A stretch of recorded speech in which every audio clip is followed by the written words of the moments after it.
आऊज़ुबिल्लाहि मिनश्शैतानिर्रजीम बिस्मिल्लाहिर्रहमानिर्रहीम।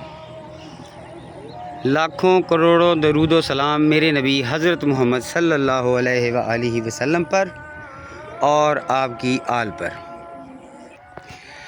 किसान दोस्तों, जो चीज़ मैं आप लोगों के साथ शेयर करना चाह रहा था वो ये थी कि आप ये देखें जी, आपको दिखाने का मकसद क्या है, इसका टांडा देखें, ये बीज का टांडा देखें, ये ऊपर से इसके पत्ते को चेक करें, ये किस स्टेज पे खड़ा है। तो ये इस तरह की मकई हम लोग कोशिश कर सकते हैं, ख्याल रख सकते हैं कि ये इंशाल्लाह 100 मन को क्रॉस करेगी, क्योंकि मौसमी मकई होती है, ये मौसमी मकई होती है। आम तौर पर ये 70-75 मन के करीब निकलती है। तो अगर उसे संभाला जाए और नित नए तजर्बात जो हमारे सामने आ रहे हैं, जो कामयाब हैं, उन्हें किया जाए तो हमारी पैदावार बहुत बेहतर हो सकती है। अच्छा जी, इस प्लॉट में हम एक्स्ट्रा क्या किया है मैं आपको ये बताता हूँ। इस प्लॉट में हमने एक्स्ट्रा ये किया है, इस बार 4 किलो सल्फ़र डलवाई है इसमें और 5 किलो इसमें मैग्नीशियम सल्फेट डलवाई है। और ये रिज़ल्ट आपके सामने चेक करें, एक जैसी मकई बिल्कुल। तकरीबन ये 40 एकड़ मकई यहाँ पे लगी हुई है, सारी की सारी 2 बंदों के पास है और उसको सुपरवाइज़ मैं कर रहा हूँ। इस बार मैंने तजर्बा करवाया कि आप लोग सल्फ़र भी डालें, मैग्नीशियम भी डालें, और जब ये सिटा निकाले, पोलिनेशन का अमल शुरू होने से पहले इसमें आपने पोटाश को भी फ्लड करना है। इंशाल्लाह अज़ीज़ उम्मीद की जा सकती है कि ये 100 मन से बढ़ जाएगी।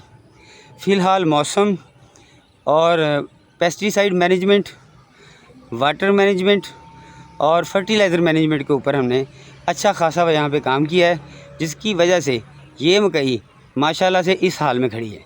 दिल खुश होता है, रूह खुश होती है। ये वाली मकई, वो आगे वाली मकई बेहतरीन लश ग्रीन मकई खड़ी है, और जिसे हम कह सकते हैं ना कि हाँ, इसके साथ कंपटीशन करना है तो किया जा सकता है। अब तक तो इसमें खाद डाली गई है, मैं वो बताता हूँ जो मैंने इन्हें फर्टिलाइज़र प्लान बना के दिया था। मैंने कहा था सर 1.5 बैग DAP डाल दें, उन्होंने कहा नीचे 1.5 बैग जो है वो DAP का डाल दिया। मकई जर्मिनेशन हुई, छोटे छोटे से इतने से दाने थे, इतने 3 पत्तों की हालत। मैंने कहा जी 10 किलो यूरिया इसमें फ्लड करवा दें, क्योंकि इस पौधे ने 10 किलो से ज़्यादा यूरिया नहीं उठानी इस पूरे एकड़ में। तो आप ऐसा करें 10 किलो डाल दें, बाकी ज़ाया हो जाती है। इन्होंने कहा देखी यार सानू मरवा ना दें। मैंने कहा नहीं सर आप डालें। 10 किलो डाली, पौधे में जान आई, थोड़ी सी बड़ी होगी। इस दौरान इन्हें शूट फ्लाई का स्प्रे करवाया, जैसे वो बाहर निकली थी बाइफेंथ्रीन और एमामेक्टिन की स्प्रे करवाई। इसके बाद लेमडासाइलोथ्रीन दूसरी दफ़ा जो इन्होंने बनाई है, वो उसमें जो दानेदार जो इन्होंने बनाई है वो इस तरह बनाई है कि 20 किलो का 22 किलो का वो गट्टू होता है, जिसमें ये बजरी लाते हैं 0 साइज़ की।